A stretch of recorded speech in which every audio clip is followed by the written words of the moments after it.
2023년도 첫날이자 첫 주일입니다. 새날 주신 하나님께서 우리에게 새로운 기회와 새로운 능력과 새로운 마음과 새로운 열정과 또 새로운 소망의 은혜를 주시리라 믿습니다. 여러분 모두 늘 건강하시고 모든 일에 형통하시기를 빕니다. 여러분 앞에 플랜카드 보시면 2023년도 교회 표가 있지요. 복음의 사람 예배자로 살게 하소서라고 하는 표어인데 우리 같이 한번 읽도록 하겠습니다. 시작. 복음의 사람 예배자로 살게 하소서, 이러한 주제가 되겠습니다. 우리 새해가 되면 목표를 한 가지 이상은 좀 세우시죠. 한 가지 이상 세우게 되는데요. 올해는 여러분 모두 예배에 대한 목표를 세우시면 좋겠습니다. 우리 코로나 상황으로 인해서 저희들이 예배의 모습 또 예배의 습관들이 많이 좀 흐트러졌는데 또 그와 함께 경건 생활이 있어서 우리가 이래서 되나 이럴 정도로 이렇게 생각할 정도로 흐트러짐이 많았는데요. 이제는 예배의 진정성, 예배의 본질, 예배의 깊이 그리고 예배를 통해서 얻는 축복을 저희들이 다시 회복하면 좋을 것 같습니다. 예배와 관련해서는 다음 주일부터 설교를 드리도록 하겠고요. 오늘은 신년 주일이기 때문에 예레미야의 소명에 대한 말씀을 드리겠습니다. 예레미야라고 하는 분 여러분 자주 들으셨을 텐데 아므란 시대에 활동한 선지자였죠. 사실 선지자가 마음 편하게 또 어떻게 보면 그냥 편안하게 활동한 경우가 어디 있을까 이런 생각이 드는데요. 예레미야 시대는 그 중에서도 정말 안 좋았습니다. 시리아 그리고 애굽 바벨론이라고 하는 강력한 제국들이 등장을 하고 서로 분쟁하고 그리고 서로 유다를 침략을 해서 유다의 국력은 거의 기울었습니다. 그리고 전에 없었던 가난과 또 재앙과 혼란이 유대인들을 괴롭게 했는데요. 예레미야 역시도 백성들의 슬픔과 아픔 한복판에 살면서 하나님의 말씀을 전하느라 수고를 많이 했습니다. 예레미야 선지자를 우리가 흔히 눈물의 선지자 이렇게 부르죠. 눈물의 선지자. 많은 사람들의 눈물을 보았기 때문이기도 하고 자신도 많은 눈물을 흘리면서 하나님 앞에서 또한 하나님께로 돌아오지 않는 이 유다 백성들을 향해서 눈물을 쏟았던 그런 사람인데 그와 같은 이유가 이 역사적인 정황에서 발견할 수 있는 것이죠. 자, 예레미야서 1장 1절 보시면 예레미야가 어떤 사람인지 나와 있습니다. 한번 보실까요? 베냐민 땅 아나돗의 제사장들 중 힐기야의 아들 예레미야다 그랬어요. 선지자 중에서 이렇게 길게 설명한 선지자가 있을까 싶어요. 여러분 성경에 나오는 선지자들 중에서 고향이 어디인지 아버지가 누구인지 이렇게 자세히 설명하는 경우는 거의 찾아보기 어렵습니다. 자, 이 내용을 좀 보시면 좋겠는데, 자, 이 내용을 통해서 우리는 이 예레미야의 아버지가 제사장이었기 때문에 아주 자연스럽게 우리가 구약의 상식, 우리가 알고 있는 구약적 상식에 의해서 예레미야도 역시 제사장이었거나 아니면 제사장 후보생이었을 거라는 건 쉽게 짐작을 할 수 있습니다. 저희가 가정 예배를 드릴 때 가족 중 한 사람이 그날 전체 예배를 주관합니다. 찬송도 선택을 하고 본문도 선택을 하고 설교도 그날 맡은 사람이 선택을 하는 거죠. 저희는 이제 제가 있고 아내가 있고 딸이 둘이 있는데 자 이렇게 이제 나흘 간격으로 이게 순환을 이제 하는 거예요. 꽤 오래전 일입니다. 저희 둘째 아이가 이제 초등학생 때 일인데요.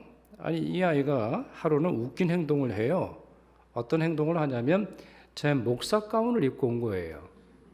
이날 얘가 예배를 인도해야 되는데 목사 가운을 입고 후드티를 이렇게 쓰고서는 그날 예배 인도를 했습니다. 화이트보드에 그날 찬송가 가사를 써놓고 그리고 성경 말씀을 써놓고 그날 인도한 적이 있어요. 흉내내는 거죠. 왜냐하면 목사 집 아이니까 애가 보고 자란 것이 축도하고 손을 어떻게 드는지 목사 가운을 어떻게 입는지 언제 목사 가운을 입는 건지 자연스럽게 배우게 되는 거죠. 그런 점에서 예레미야는 어떤 환경에서 자랐을까요? 너무나 자연스럽게 제사장이 되는 훈련, 제사장으로서 살아가는 훈련, 그리고 제사장으로서 어떠한 일을 감당해야 하는지 자연스럽게 배웠을 거라는 걸 우리는 추측할 수 있어요. 또 예레미야는 제사장 중에서 아나돗 사람이라고 되어 있네요. 아나돗. 이 아나돗은 베냐민 땅인데요. 예루살렘에서부터 북동쪽으로, 어느 쪽이 북동이죠? 여러분 보시기에 이쪽일 것 같은데 북동쪽으로 4km 떨어진 곳입니다. 그러니까 멀지 않아요. 예루살렘에서 멀지 않은 곳인데 이 아나돗 제사장들에게는 남다른 스토리가 있습니다. 다른 제사장들과는 달리 아나돗 사람들에게 있어서만큼은 남다른 스토리가 있는데 그것이 열왕기상 2장에 나옵니다.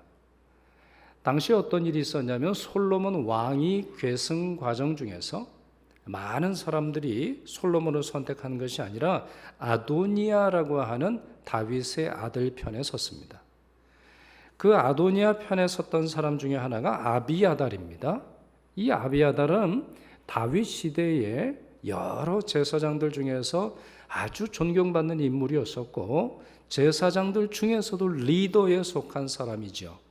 그러나 이 선택, 잘못된 선택으로 인하여서 파면을 당합니다. 그리고는 고향인 아나돗 제사장이 되고 그 이후로 이 아비아달 가정에 있어서는 계속해서 아나돗에서만 사역을 감당하지요.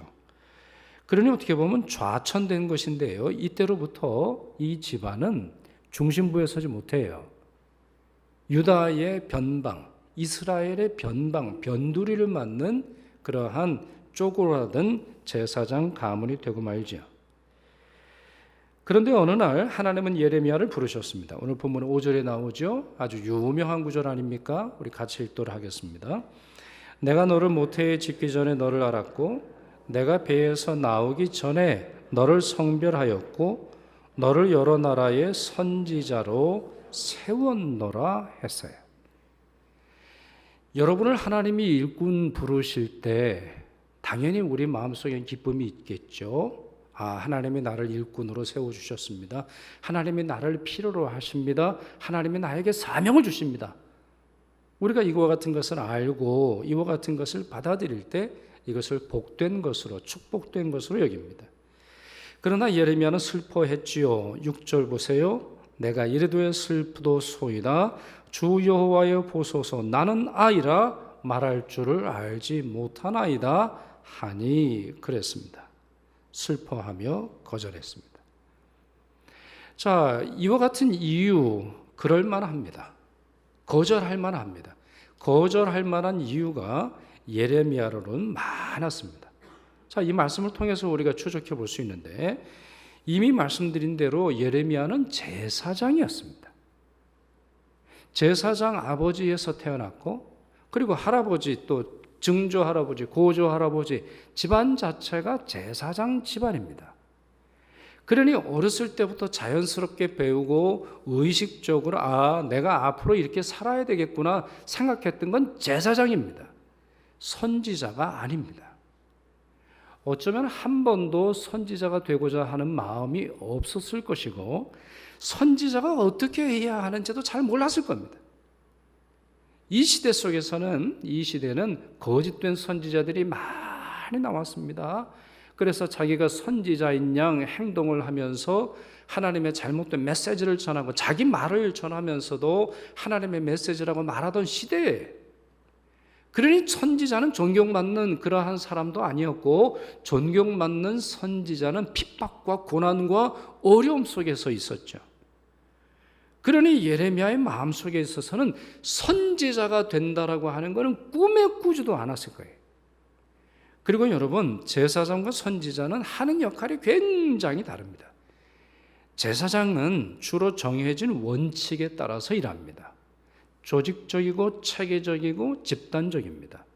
혼자서 하기보다는 레위인과 함께 제사를 드리게 되는데 어떤 제사냐에 의해서 그 절차가 정해져 있습니다. 우리 작년에 공부했잖아요. 그 레위기의 1장에서 우리가 계속 살펴보았는데 어떤 제사냐에 따라서 그 제사의 방식과 시간과 절차와 도구가 정해져 있는 거예요. 혼자 하지 않습니다.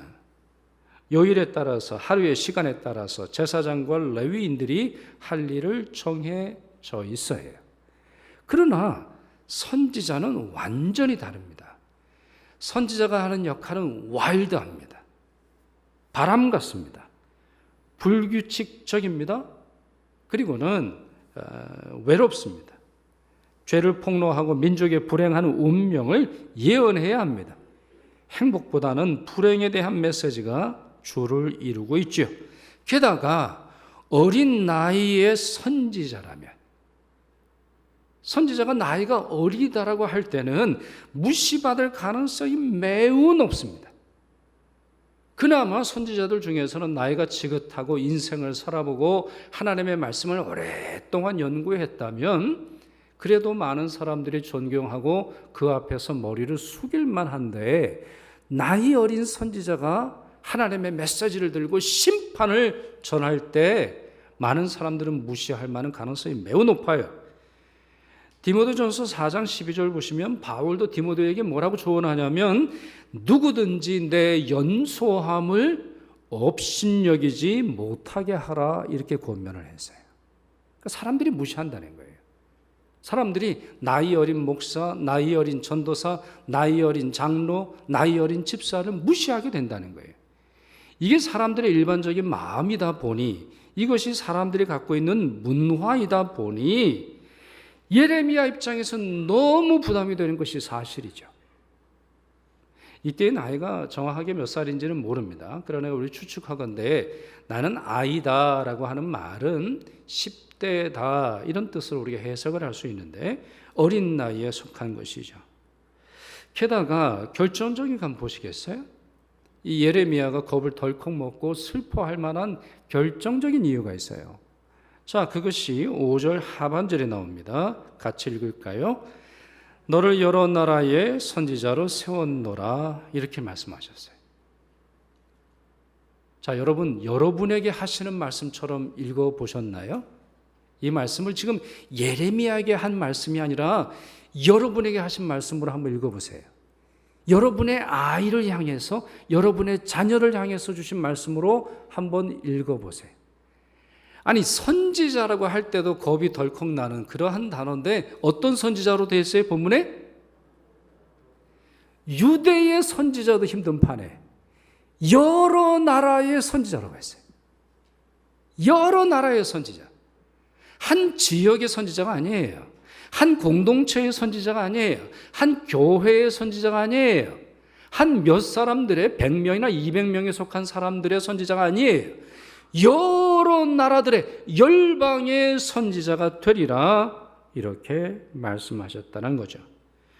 아니, 이게 무슨 청천벽력 같은 말씀입니까? 유다의 선지자가 되는 것도 힘의 벅찰 판인데요, 여러 나라들의 선지자라고요? 설교 서두에 말씀드렸습니다만 이 시대는 우리 제국들의 흥망성쇠가 끊임없이 반복되던 때입니다. 나라가 망하지 않았다 할지라도 정권이 바뀌었고 왕국이 쉽게 사라지고 쉽게 세워졌어요. 그러니 국력이 쇠하고 망해가는 유다 나라 선지자의 말을 누가 듣겠어요? 누가 듣겠습니까?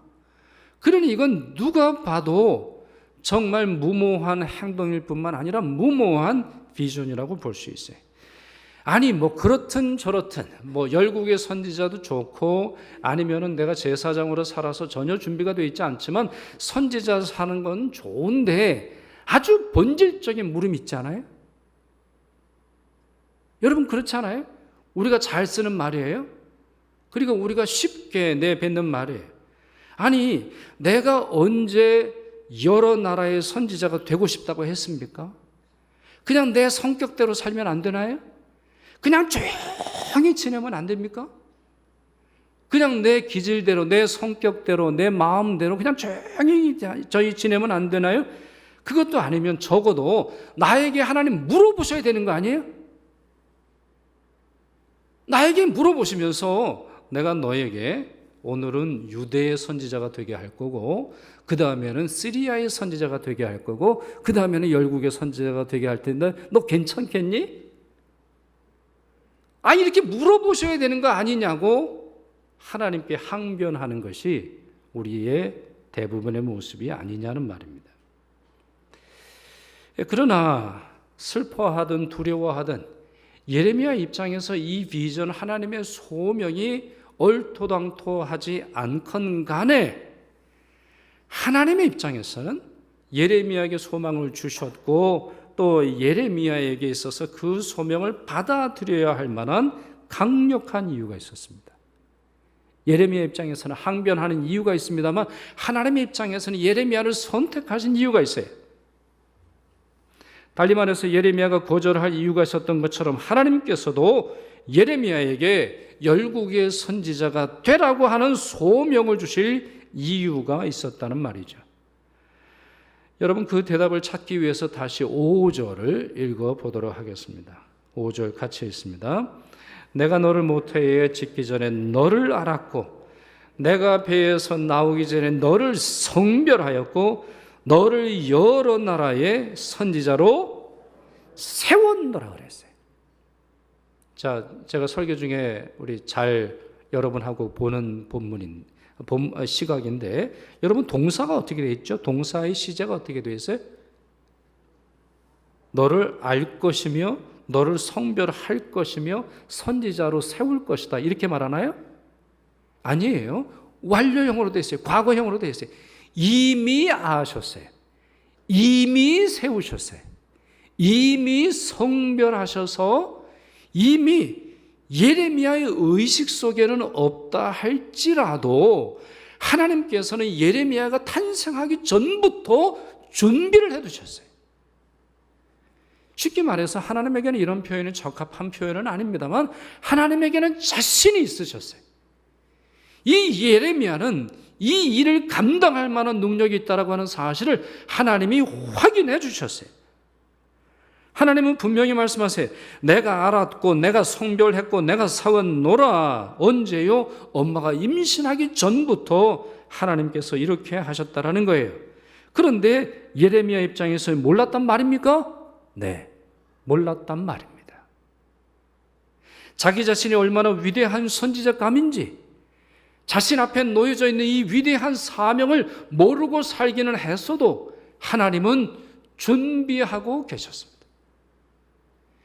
나의 준비보다 더 위대한 준비를 하나님이 하셨고, 나의 예상보다 더 큰 꿈을 하나님이 꾸셨고, 내가 가진 기대보다, 내가 가진 소망보다 하나님은 더 큰 것을 준비하셔서 이미 오랫동안 그 일을 하나하나 진행하셨습니다. 이제 앞으로 예레미야는 40년간 선지자로 활동하게 될 것입니다. 아주 오랫동안 선지자로 활동을 하게 되고, 그리고 예레미야서는 시편 다음으로 가장 긴 책입니다. 오랜 시간 동안 하나님의 말씀을 전함으로 말미암아 오늘 본문에 나오는 이 말씀처럼 열국을 세우기도 하고 뽑기도 하는 놀라운 예언자의 위대함을 보여줍니다. 자신 안에 있는 위대함을 오직 하나님은 아셨고, 그것을 받아들임으로 말미암아 이 예레미야는 하나님의 종으로 살아갈 수 있게 된 것이죠. 우리가 아주 자주 망각하는 사실이 있습니다. 너무나 자주 망각하는 사실, 너무나 쉽게 잊어버리는 사실이 있어요. 우리가 하나님의 소명을 받은 이유는 우리가 완벽하거나 성숙하거나 경험이 많아서가 아니라는 겁니다. 우리가 남들보다 대단한 인물이라서 하나님이 선택하는 것이 아니라는 사실을 우리는 너무나 쉽게 잊습니다. 하나님의 일을 수행할 때의 관건은 사람의 타고난 장점이나 능력이나 자격이나 나이가 아닙니다. 하나님의 임재에 있는 것이고 하나님의 부르심에 있습니다. 하나님의 뜻과 하나님의 능력에 있는 것입니다. 한번 일례로 들어볼까요? 여러 예를 성경에서 들 수 있겠습니다만, 주님이 예루살렘에 입성하시기 전에 제자들을 부탁을 하셔가지고, 야, 너희들 어디 가서 나귀를 좀 끌고 와라. 그 나귀는 한 번도 사람을 태워보지 못한 나귀 새끼일 텐데 그걸 좀 끌고 와라. 그렇게 말씀을 하세요. 그러시면서 뭐라 그러시냐면은 그 주인을 너희들이 만나게 될 텐데 너희들 왜 그걸 가져가? 당신들 뭔데 내 나귀를 끌고 가쇼? 이렇게 묻는다고 한다면 주께서 쓰시겠다 하라 이렇게 대답할 것을 말씀하세요. 자, 뭘 말씀을 하세요? 바로 이렇게 되어 있어요. 주께서 쓰시겠다. 단 두 단어예요. 주님이 쓰시겠다는 거예요. 그러니 내 나라는 것이고 그 주인이 순복한다는 것입니다. 주께서 쓰시겠다라고 하는 이 말씀보다 충분한 대답이 있습니까? 내가 교회를 위해서, 내가 하나님 나라를 위해서, 내가 하나님을 위해서 일해야 되는데 다른 어떤 말이 필요합니까? 여러분에게는 세 단어로 말씀하셔야 합니까? 네 단어로 말씀하셔야 합니까? 여러분을 설득해 주셔야 하는 겁니까? 이와 같은 사람에게 있어서도 주께서 쓰시겠다. 이 말로 충분한 대답이 되는 것입니다.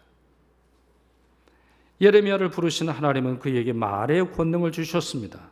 그를 구원하시겠다고 말씀하셨고 그와 함께 하신다고 말씀하시면서 너의 입술에 나의 말의 권능을 주리라 말씀을 하시죠. 그것이 본문 9절과 10절에 말씀 나오는데요. 즉 하나님께서는 손을 내밀어 예레미야의 입을 대시며 하나님의 말씀을 그 입에 두시지요. 자, 이 말씀은 우리 그 전에 예레미야 전에 살았던 두 명의 위대한 예언자의 모습을 상기시킵니다. 첫째는 출애굽기 3장 모세가 자신의 입이 뻣뻣한 자라면서 하나님의 소명을 거절하려고 했던 그 모습. 또한 이사야의 모습이지요. 이사야서 6장 스랍 천사가 날아와서는 제단 숯불에서 활활 타오르는 그 숯불을 가지고 이사야의 입술을 찢는 그 모습을 우리에게 연상하게 합니다. 그렇습니다. 모세도 그랬어요. 이사야도 그랬습니다. 하나님 앞에 하나님의 소명을 받아들이지 못할 이유가 많았습니다만 하나님께서는 그들의 입을 통제하시고 그들의 입을 지배하심으로 말미암아 하나님의 선지자가 되도록 하셨습니다. 자, 이것이 오늘 본문의 내용입니다. 이것이 오늘 본문이 우리에게 가르쳐주는 바인데요. 우리는 이 모습에서 좌절과 동시에 희망을 발견하게 됩니다. 하나님의 사명을 받아서 그 중에 그분의 종, 그분의 청직이 그분의 일꾼이 되려 할 때 우리는 절망하게 됩니다. 우리가 얼마나 연약하고 부족한 사람인지 나도 알고 나의 가족들이 알고 내 친구들이 알고 나의 이웃들이 압니다. 게다가 성격까지 안 좋고 경건함이 부족하다면 주님 쓰시기에 더 괴로운 것이죠. 사도 바울도 오죽하면 뭐라고 말합니까? 오호라 나는 곤고한 사람이로다. 오호라 나는 곤고한 사람이로다. 오호라 나는 피곤한 사람이로다. 오호라 나는 어쩔 수 없는 사람이로다. 내 마음속은 하나님의 법을 따르고 하지만 내 실제의 삶은 전혀 그렇지 못하니 내가 무슨 하나님의 종이냐? 내가 무슨 하나님의 사도냐? 내가 무슨 하나님의 일꾼이냐? 스스로 탄식했던 그 모습을 잘 알고 있습니다. 그러나 우리가 바라봐야 하는 또 다른 모습이 있지요. 하나님이 보시는 나, 하나님이 부르시는 내 모습입니다. 하나님은 나를 있는 그대로 사랑하실 뿐만 아니라 나를 있는 그대로 선택하시며 사명을 주십니다. 토마스 멀튼이라고 하는 영성가가 이런 말을 했는데요. 성도란 선한 사람을 말하는 것이 아니라 하나님의 선하심을 체험하는 사람들을 말한다. 성도란 선한 사람을 말하는 것이 아니라는 거예요. 하나님의 선하심을 맛보아 아는 사람이라는 거예요. 다시 말씀드릴까요? 성도는 완벽한 자가 아니에요. 성도는 흠 하나 없이 살아가는 사람이 아닙니다. 완벽하신 하나님의 은혜 속에 살아가는 사람이에요. 거룩하신 하나님, 하나님의 선하심, 하나님의 인자하심, 하나님의 탁월하심, 하나님의 전능하심을 맛보고 의지하고 하루하루의 삶에서 그와 같은 하나님을 붙들고 살아가는 사람을 의미합니다. 하나님이 모세와 이사야와 예레미야와 베드로와 바울을 부르셨고 위대한 선지자와 위대한 사도가 되도록 하셨습니다. 그들의 자격과 능력 때문이 아니라 그들을 부르신 하나님의 섭리 때문입니다. 그 하나님께서 천왕하고 무능한 우리에게도 올해 사명을 주셨습니다. 그러니 나는 나 자신을 신뢰할 수는 없어도, 그러니 나는 저 사람을 신뢰할 수는 없어도 하나님을 신뢰하고 새로운 사명과 낯선 부르심에 순종해야 합니다.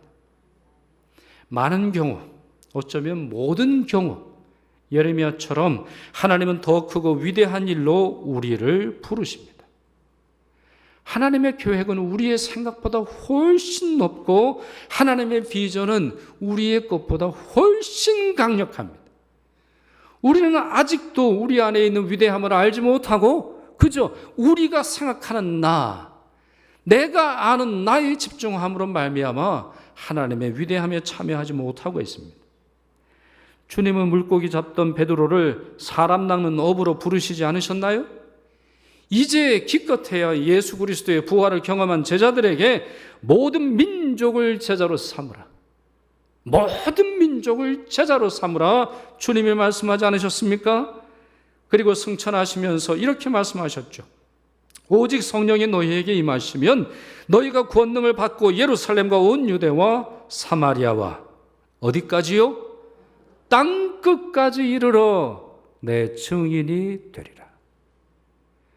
기껏해야 120명밖에 되지 않은 제자 공동체를 향해서 너희들의 비전은 단순히 예루살렘이 아니라는 거예요.